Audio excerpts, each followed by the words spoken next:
and gentlemen, introducing the Executive Vice President and Chief Technology Officer of NXP, Lars Reger.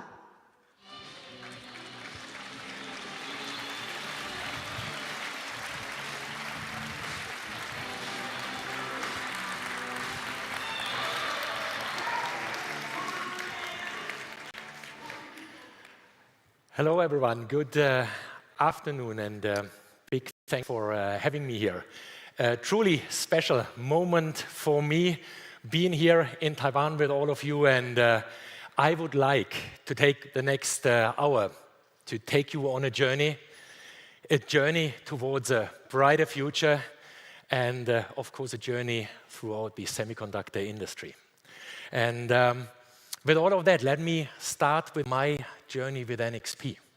I joined NXP 16 years ago in 2008, and to tell you very frankly, I thought by that I'd made the mistake of my life career-wise.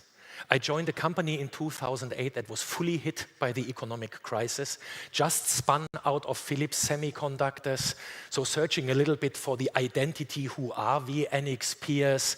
And I called my wife, I still recall, mid of the year and said, darling, stop packing the bags, we don't relocate. I'll be back soon, this thing is going sideways here. And you hear it in my voice, how proud I am to be now standing here as the CTO, so the chief nerd of a company that has 35,000 employees, 12,000 engineers, is sparkling from innovation, present in 30 countries, amongst others, also very strongly here in Taiwan. And of course, what is making me even more proud is that 2 weeks ago, before the first time hit a company valuation of $70 billion. And these $70 billion, I'm telling you, not to brag about a number, no. What is an analyst evaluation? An analyst evaluation is basically a forecast of a potential. What can this company capture in value in the future? What can this company generate in future? How can this company help drive this world to a brighter future? And this is, of course, what fills me with pride if others are seeing this. And hey, this is a great story for NXP over the last 16 years, but this is not a story. It is not a story of NXP standalone. This is a story of an ecosystem. This is a story of strong ecosystem partners, and I see a couple of familiar faces here in the first row. Ecosystem partners that are very, very strong here in Taiwan, especially as well. And I know exactly we are standing on many of your shoulders as you are supplying us, as you partner with us, or as you are our customers, and as you help us working the ecosystem going forward. So big thanks for all of that partnership. I'm looking forward to the next years in that industry where we strongly need that partnership. And I'm also proud that I'm not only here at Computex, but that I'm also here for Innovex, so the startup convention that is running in parallel to Computex with 400 startups from 100 nations. Because also what we try to do is, of course, we try to breed unicorns. So in other words, the next big companies of the next 1-2 decades going forward. We need them as our suppliers, of course, as our partners. Again, maybe they have existing technology that is relevant for guys like us. Or, of course, if they are big, if they are growing in the way like we want it, then ideally they are our customers and use our silicon. So there is a reason why we coined the slogan NXP Brighter Together. It is all of us, it is us and you, it is an ecosystem. And what can this ecosystem do going forward? Well, we can try to make this planet a better world. And the world ahead, for sure, is different. You have seen a lot of keynotes in the last days. Everyone is forecasting there is disruptive change coming. The only funny thing is the innovation drivers are not that much changing. I had one slide that I used already in 2008, and that is behind you. Yes, our Marcom teams have found better pictures, but the innovation trends, the drivers here on that slide, are unchanged changed since 2008. It was clear that we will get a climate change. It was clear that we are facing natural resource shortages. It was clear that we have aging demographics, that more people want to live in mega cities, that everyone wants to be connected in the world. Mind you, 2008 was the year of the smartphone, but everyone wanted already there to be connected, and everyone wanted to live in a safe and secure world. So that is all unchanged, and it is good that we have these innovation drivers, because if we can bring solutions to all of these problems, if I can solve your problems, you will give me money for that. And this is unchanged in the last 10,000 years.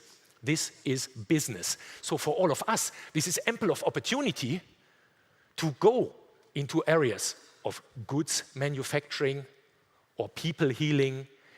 It is work that we are doing in the infrastructure around us, how we live, how we be moved. So it is all of that a nice foundation for continued business and business success. Now, how is that going to look like in future? Let me try to jump with you a little bit ahead. I'm in the industry since 27 years, 16 years with NXP. How is the world going to look like in the next 27 years? So how if you join me on a journey into the year 2050? So Lars is getting a little bit older, 2050. Lars has an age of 80 years already. And the key question, of course, that is bugging me is, what is the world looking like in 2050? Of course, I don't have a glass ball. If I would know the details, I would be rich already today and would retire tomorrow. So it's just an assumption, of course, that I try to bring to you, and I try to take you on that journey so that we can dream together. Because if we can dream it, we can build it.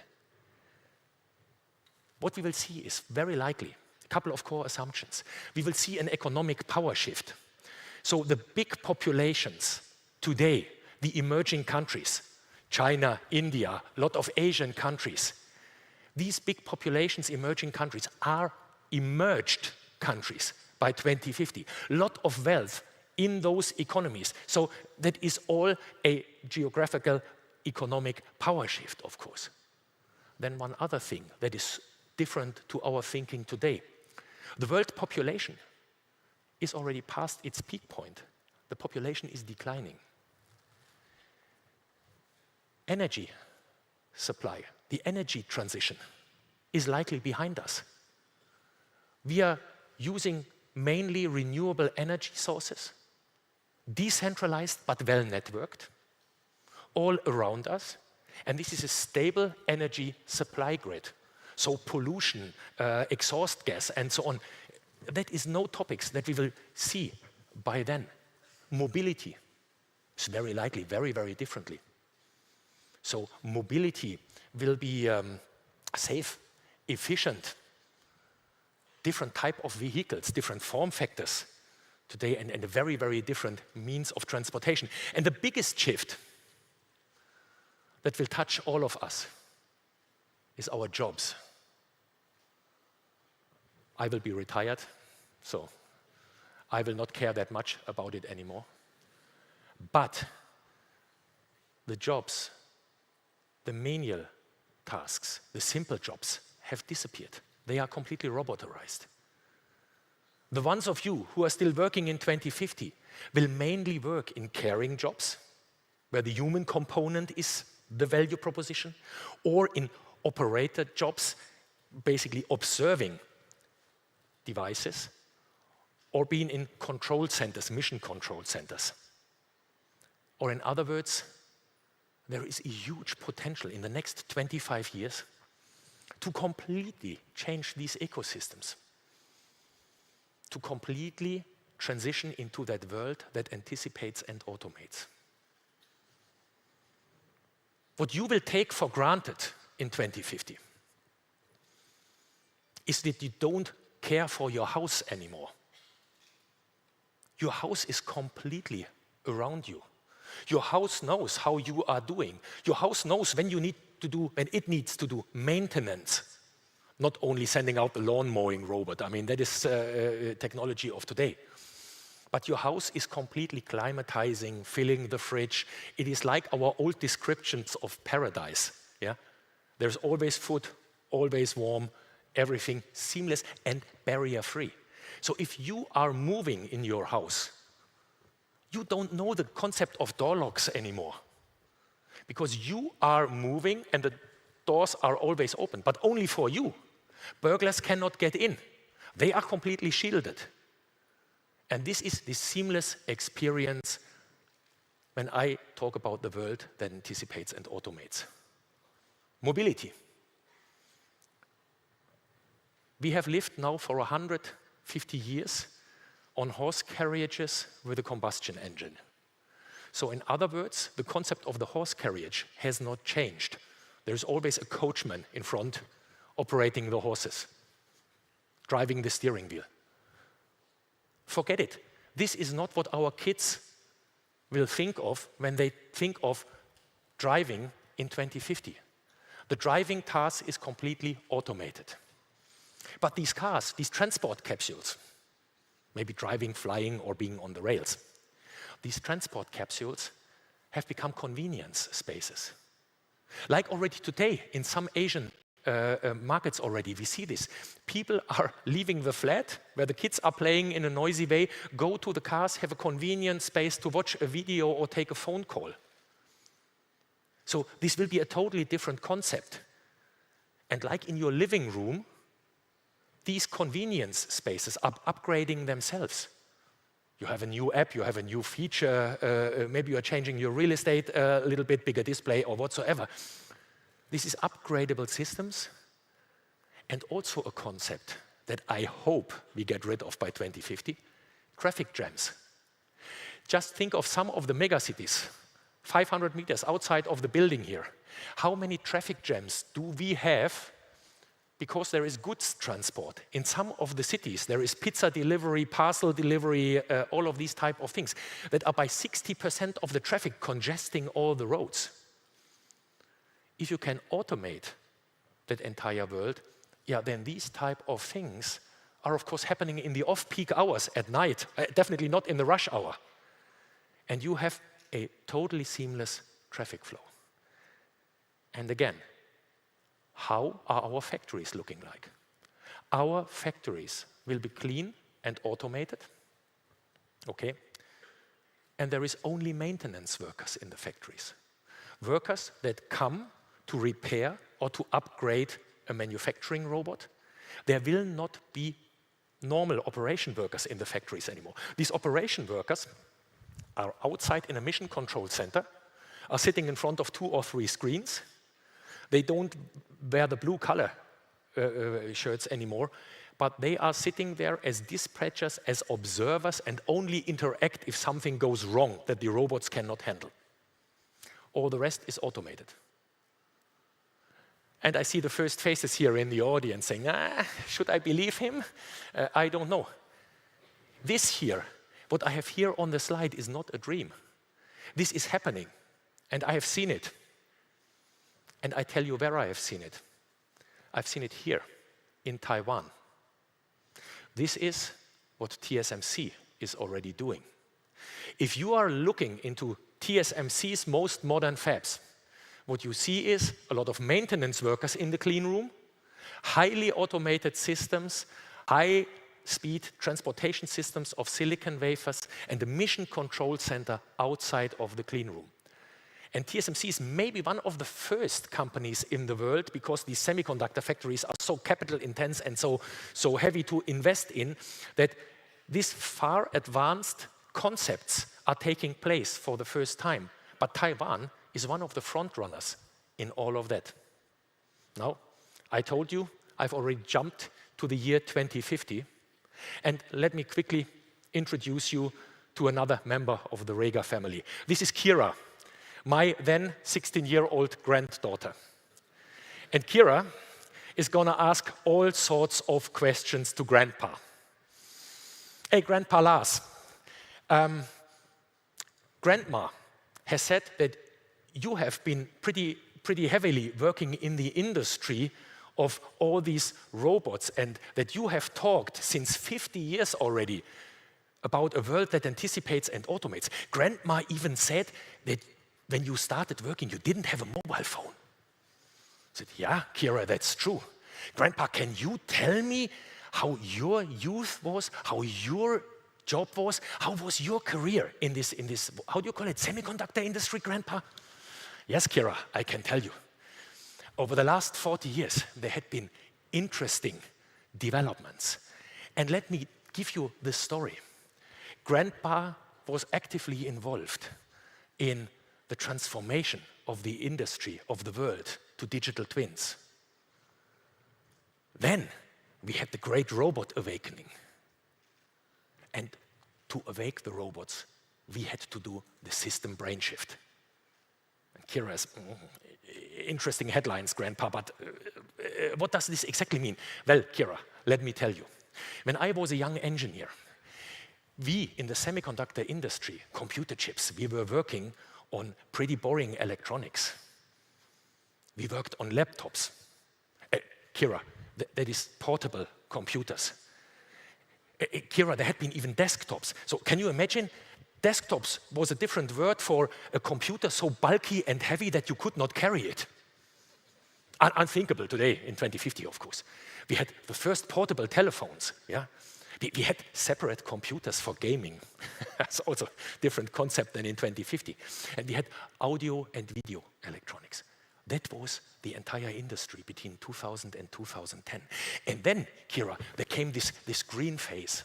The green phase was the on-demand world. So some smart engineer at the US West Coast took a portable mobile phone and a portable computer, stuffed it into each other and called it a smartphone. So we were proud of our smartphones by then. Smartphones were data display devices. And we had, for the first time, Kira, we had big storage and big compute in the cloud. And this big storage and big compute and these data display devices, they helped us to create an on-demand world. Whenever someone needed a taxi, you could press a button on your mobile phone and the taxi would come. Whenever someone wanted to have food, you could order it on your phone, and whenever Grandpa wanted to switch on the auxiliary heating in his car, he could press a button and the heating would switch on. So in other words, Kira, this on-demand world is a world that is a remote control world. But human beings had to work. And then, Kira, this entire market exploded only in the blue phase. So 30 years ago, only in the early 2020s. Because that was the transition where we moved into the robotics age. We took all the machines that we had to operate manually and moved them into robots that autonomously could work. And for that, we started creating digital twins. And these digital twins were complete mappings of me in the cloud, so my state of health, my state of wealth, my entire physical correct mapping in the cloud. And what we also did, Kira, is we did this for everything around us. We did this for industrial manufacturing, we did this for healthcare, for hospitals, we did this for smart homes. We developed smart homes only by 2020, and we did this for cars. And then we tried to combine all of these digital twins. And that was the first step. But Kira, having all of our stuff somewhere in the digital world didn't give us anything. There had been visionary guys. Maybe you still recall that old tool, Facebook. Mark Zuckerberg invented it, and Mark Zuckerberg started talking about a concept that he called metaverse. Jensen Huang, an AI evangelist of these times, he talked about digital twins, and he called them omniverse. But seriously, without the next steps, these two gentlemen would only have been funny digital game developers. So, what do you need? Kira, what we were needing were all these smart connected devices, the tentacles of the omniverse and of the metaverse. The reach out into the analog world, the data transition from what is happening in the analog world, get it into the digital twins. The digital twins talk to each other, optimize each other, and bring that entire know-how back into the analog world and react there. So in other words, we had to wake up billions of robots around us. And then Kira looks and says, hey, Grandpa, really, all of these robots came from that idea? Well, Kira, similar concept. Yeah, but Grandpa, I mean, they all have so many different form factors, billions of different form factors, and you talk about one family of robots. Yes, Kira, because our concept that we had in mind was that all of these robots follow the same way how to be built. All of these robots were sensing their environment in the analog world. All of these robots were connected to the cloud and were getting data from there. All of these robots were computing an interesting thought. Then they were thinking. They were trying to anticipate what has to happen next. And then they were sending this concept to the arms and legs of these robots. So if we only would build sense, think, connect, act into our robots, we are done. Not entirely, because Kira, you would only hand over tasks to a robot when you can trust that robot. And therefore, safety and security, or in normal people's language, trust has to land in the machines. So Kira, we could enable these different robots only because we could master the sensing, thinking, connecting, and acting, and we could bring safety and security into these robots. And NXP tried since 30 years to be world champion in these 6 areas. And then what we tried to do is we tried to find scalable platforms to address all the different form factors of these robots in sense, think, connect, act, safety, and security. And this is how we could wake up all these robots. And Kira is looking at me, shining eyes, and I say, Grandpa, that's a great story, but weren't you a little bit slow? I said, what do you mean, Kira? Yeah, hey, Grandpa, I mean, you needed 30 years to wake up all these robots? That sound, it went all that seamlessly, did it? I say, yeah, Kira, you hit a sore point, because not everything worked that well, especially in the beginning. We knew how to build acting machines. We had 150 years of engineering of machines under our belt. This is what we knew. The connectivity part we had solved in the 1990s and 2000s, largely. Also, not a big miracle. Where we made our mistakes, that was on the thinking part, and where we needed to catch up, that was on the sensing part. And Kira says, Grandpa, what are the mistakes that you made in the thinking? Well, Kira, let me briefly show you what happened in 2016. When people, for the first time, understood the power of AI and machine learning, everyone was freaking out. That was really the gold digger spirit, AI everywhere. If you have a problem, AI will solve it to you, for you. Everything is seamless, is easy, because AI is taking over the world. And the biggest newspapers by this time, 2016, were hammering out articles like, car industry is changing. In 4 years from now, most of the vehicles are autonomously driven. Journalists were asking me, hey Lars, when are your kids driving autonomously to the kindergarten in a car without a steering wheel? And 4 years later, the same newspapers were sending out articles like, the techies have overpromised and underdelivered, let's get sober, autonomous cars only come in a couple of decades, it's not all that easy, it's a mistake, doesn't work that way, so big depression in the market. 4 years. So we got it totally wrong in the first step. And Kira is asking, yeah, Grandpa, what was the reason? Well, Kira, we made a mistake. We thought it is enough that an AI system is just looking over our shoulder, is training how we drive. You hand over the key, and it's all good, and it's all easy how to continue.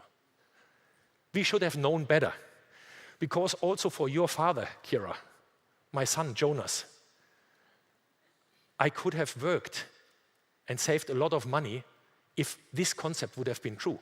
Because what I would have done at Jonas's 18th birthday, I would have said, Jonas, you are an intelligent system. You have seen now 18 years how Dad is driving. Here's the key to my sports car. Enjoy the day. This is precisely how it did not work. I spent tons of money for Jonas to make his driving license. He had to pass a deterministic driving test, theoretical and practical, test on the road, and only then he was allowed to drive. How come we came to the conclusion that an AI system doesn't need to pass a driving license and we just can throw over a key and say, yeah, you have seen how someone somehow drives, get going. There was a fundamental mistake in the overall setup because we did not put trust, safety, and security into the system. And we had to rework that entire ecosystem. So, Grandpa, how did you solve it? Well, Kira, this is what I earlier meant with the brain shift. The brain shift came in, or the need that we found, that we have to re-engineer the brains before we put them into robots, and that was quite a challenge. But what do techies normally do? We are looking around and say, okay, where exactly can we copy a solution and move it into the market? So how do we find blueprints for these robots, and how do we continue from there? Well, Kira, and the closest example, look at me. I'm an 80-year-old biological robot, and I have a very simple architecture. I have 3 parts of my robot brain. The orange part is my wiring harness, my data transformation network. And this data transformation network has reflexes. The responsibility for acting on reflexes is in the orange part. This is not an intelligent system, but it is ultra fast and ultra reliable. And if a robot stumbles here on stage, this reflex system just says, straighten your legs. Does not know what I fell over, but straighten your legs and stabilize yourself. The green part is decoupled from that. And it's, in tech language, a highly functional, safe system, real-time system. And that is caring for heartbeat, temperature control, stability control, complicated tasks in motions, all of these type of things. And I can operate all of these tasks while I'm standing on a stage talking to 1,000 people and thinking of the next sentence that the blue part, the non-real-time part, but the creative part should crank out. And you see it already here on that concept, Kira. The blue part is big and very energy hungry. But for transportation and motion, you largely need orange and green. And rule-based systems. Otherwise, insects could not move. So an ant is doing transportation tasks, and mosquito is not flying straight into the wall, only on orange and green. They don't have blue. They have simple trapping algorithms, and you can trap insects pretty easily because they can get stuck in simple algorithms and don't find enough creative solutions to climb out of a trap again. There you need the bluish part.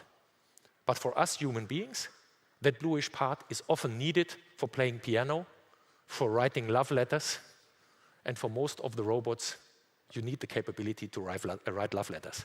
You want functional, safe transportation. So in other words, the high magic of creating robots is largely in orange and in green. And of course, what we want to do is, we want to have then the scalability again for all the different form factors. Building platforms that can address this area. And Kira, this is what we tried to do in the early 2020s. Like in your human body, you have a blood circuit your energy provision system. For a robot, this is your electron provisioning system, your power management. And you need to make sure that you never get a congestion. Always the electrons are supplied. And why do you need to make sure that this happens? Because otherwise you get a stroke or a heart attack or whatsoever. No. So for your robots, this green part, functional safe power management ICs, functional safe power supply and efficient power supply is the absolute foundation for that robot building, and we brought out a complete platform for functional safe power management ICs in the early 20s. Then you have your neural system, because otherwise you cannot talk to your fingers and your hands of your robot. And there is very simple neural information transportation systems, CAN and LIN, for example. There is, for industrial robots and for transportation robots, more and more Ethernet-based systems, time-sensitive networking, so real-time networking systems coming over all different data rates, from 10 megabit per second to 10 gigabit per second. We needed data switches, we needed physical layers, but a bunch of Lego blocks also there, a bunch of components to build these robots. Well, and then, of course, the heavy lifting came. We introduced in our company in the early 2020s, so precisely 2024, a platform that we call the CoreRide platform. So a family of similar products, from small microcontrollers with embedded memory in those days 40 nanometer technology, to 5 nanometer microprocessor units, customizable IP, really heavy duty, but all highly functional, safe electronics that can do the task of this surprise-free, real-time execution of big amounts of data. And as they came all from the same family offspring, we could start to leverage one software platform, so one way of programming this hardware. And just to make it very clear, what is a robot? A robot is a machine, just a piece of hardware, but it is a piece of customizable hardware. And how do you customize your hardware? You program it. I mean, this is the reason for existence for software in this entire machinery discussion. So a software-defined robot is software-defined because it has to be flexible. So in other words, if you have these building blocks, Kira, you can start mapping it back onto the brain. And now you say, okay, there is the network information dispatching layer, there is the orange, the green part, and grandpa for the blue part, we need AI accelerators. Yes, Kira, and there had been already in the early 2020s, somewhere between 50 and 200 companies out there that did AI accelerators that we could use. And Kira, in 2023, I saw the first time that customers were taking these architectures and were bringing them into the market. For example, a Chinese company, Leap Motor. You see it exactly, the orange and green part on one PCB in the bottom part, the blue part on an AI-enabled chip in the upper part. We started experimenting already in 2019 with guys like Continental on what we called a blue box. You see this reference kit from NXP there. The S32G, so a big gateway, functional safe gateway, as the green part of the brain. 4 PCI Express slots for AI accelerators that can land on the unit, and bring your own AI accelerator, plug it in, and you can expand your brain as much as you want into the bluish part. And then, also in 2024, what we saw is companies from Australia for the first time getting safety certifications on these type of architectures. So Applied EV is a design company. They are building these rolling skateboards, functional safety certified on exactly that type of architecture, functional safe, green part and orange part of the brain, and then enhancing a less functional safe setup, the AI accelerators on top. And this is not the only 3 that we saw there, but it was taken over very, very quickly by a lot of the customers in the market. It was just the zeitgeist of that time. It was the most logical thing to do, Kira. And Kira says, wow, great, Grandpa, thanks. So that at least explains a certain part of that delay. And with that brain re-engineering, you solved it all? No. Kira, to be very honest, we had even a bigger challenge in front of us. And that was the challenge that these robots were inferior humans. For example, in 23, we had already self-driving cars, level 3 cars, so with a highway assistance system, out there on the roads in Germany. The Mercedes S-Class and the BMW 7 Series. The only issue was these cars could only drive up to 60 kilometers an hour on a highway. And no one, hardly anyone, would buy a system that can only drive 60 kilometers on a highway. I mean, then you go manual driving and you speed again. Especially, we didn't have speed limits by then on the German highways. Yeah? So grandpa could go 250 kilometers an hour on that highway. Yeah? So that was true fun. 4 times the speed of these autonomous systems. So what was the reason? I mean, the brains were there, grandpa, and what were the reasons why these cars couldn't drive faster? Well, Kira, the issue was these cars were more short-sighted than grandpa himself. So these cars needed better eyes. These cars needed better sensors. Kira says, okay, I understand you, grandpa. But what was your vision? How did you try to solve it? Well, Kira, I went back to my childhood dreams. And I was looking at my idols. And these idols were superheroes. And like the guys in Hogwarts, I was dreaming of having a magic wand, make one funny move, and a spell and objects could be influenced in my environment. Like the Jedis, I wanted to have telepathic capabilities. I wanted to know what goods are doing outside of my line of sight. Like Superman, I wanted to have X-ray vision, looking across a wall, looking into rain, fog, and snow, where my eyes could not help me anymore.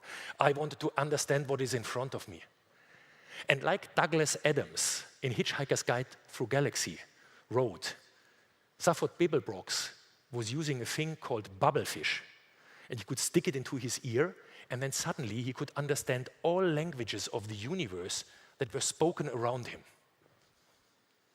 With these 4 super senses, superpowers, my robots would be unbeatable.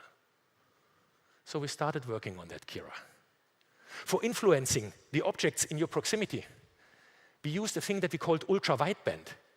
My car key moved into my watch. When I was approaching my car, the car opened up without me taking any action, but just by being there, by measuring where Lars is. And you have this today in your house. You move in, your light, your sound, your temperature is following you.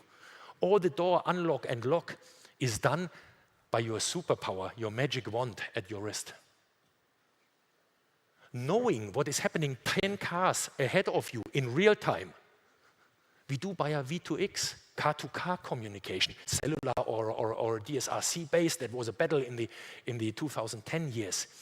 Yeah? But there was a lot of discussion. If this car 10 cars ahead of me is doing an emergency braking, I would know it in my car 2 milliseconds later, and I can react before I see the brake lights of the car in front of me.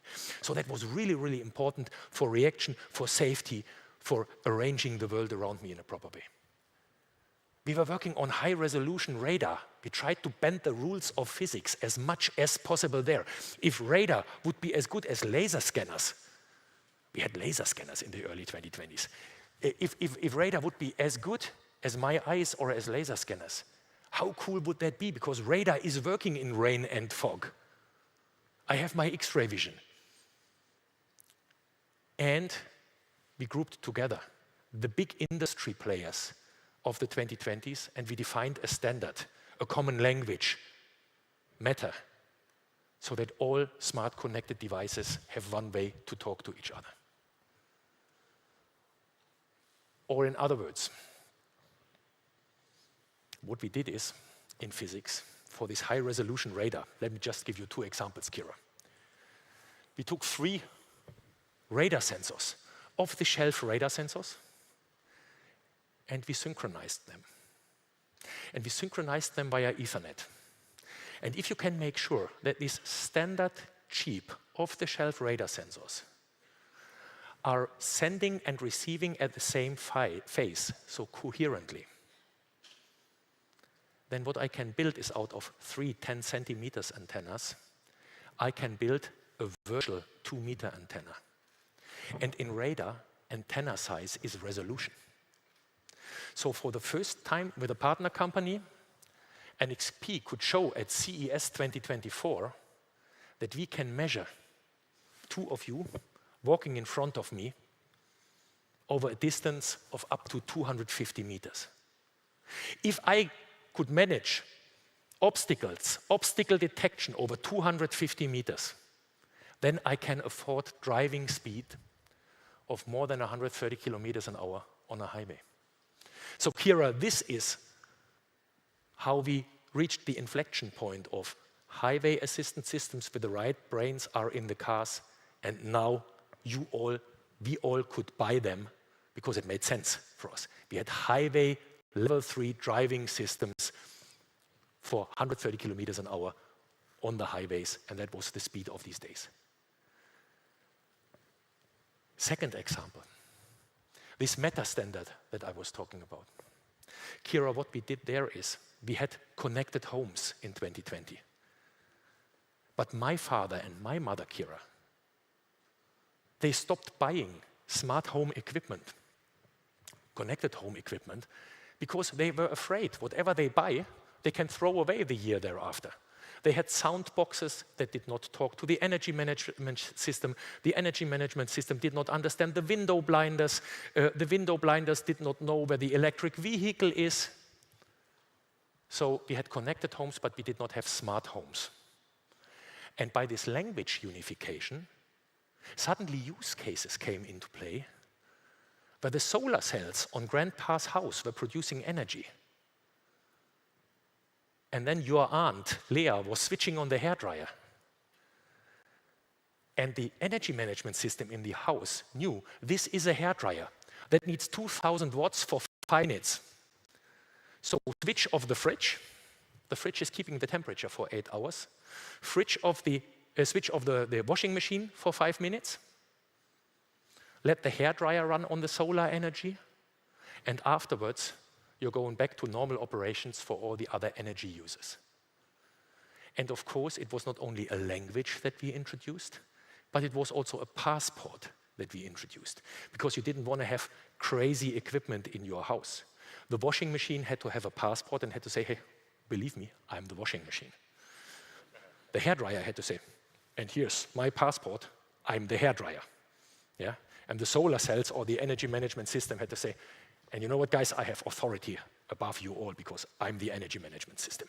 So these entire security certifications, passports, and common language, they helped us generate this ecosystem. And what we at NXP did for that in 2023, we brought the first Meta-certified controllers out there next to the i.MX microcontroller and microprocessor family that we are using in a lot of industrial devices and in a lot of display-centric devices.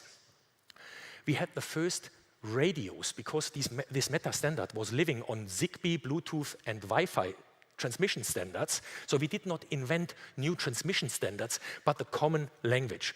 We did not invent new phone lines, but we decided that we talk in one language, in English, over those phone lines, and we could understand each other.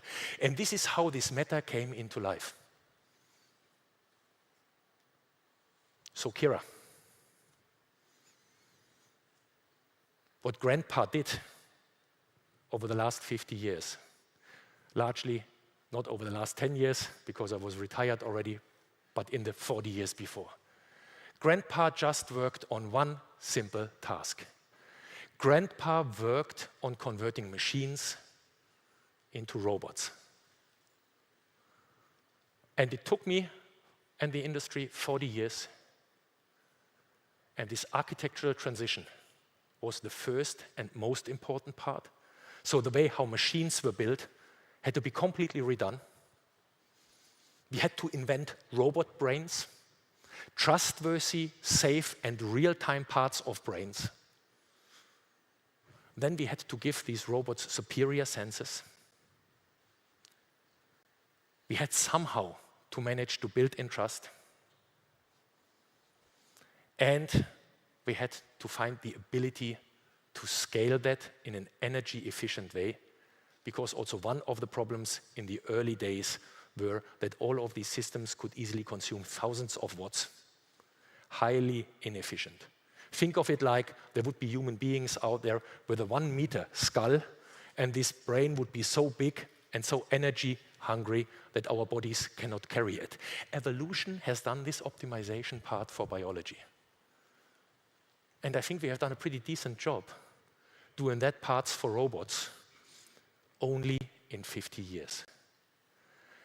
But Kira, very honestly, there was only one thing, and that one thing that we could learn is we had to switch from one company does it all and stand alone, like in the machine building days, to we have to do it together. There is no such thing like one big chaebol is doing everything under one roof. It was an ecosystem play. It was a play where we needed the industry players, where we needed academia from research, and where we needed a lot of help from politicians, also globally, because also one nation could not do it stand alone. This was like 100 years earlier flying to the moon. This is hardly payable by one nation. And that, Kira, was maybe the most important learning for me in the last 50 years, and it will be the most important learning for you going forward. What you can dream, you can build. If you can't dream it, don't even try it.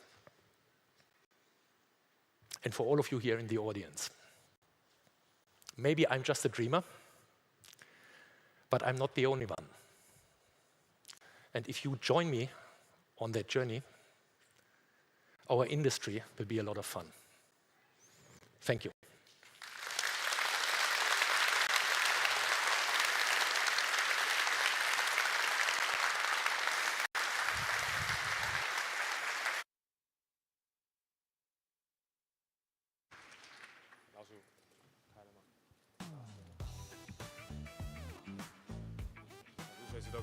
Thank you for joining us today at Computex and NXP Keynote.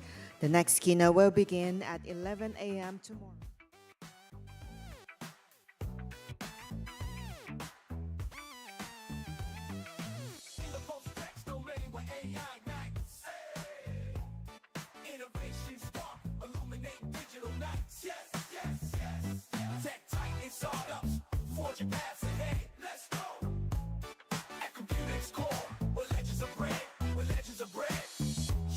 Check it, it's the rise of the tech scene. Listen close, AI's the heartbeat. Tech giants, they impose startups on the grind. Chasing their dreams in the realm of innovation. Nothing's as it seems, networking sessions where minds collide. Ideas sparking innovation as our guide. From the product launch to thought leadership stance, we're carving our path, taking every chance. So let's raise our voices in this digital symphony. Tech giants and startups rewriting history. In the pursuit of innovation, we stand tall. At Computex, embrace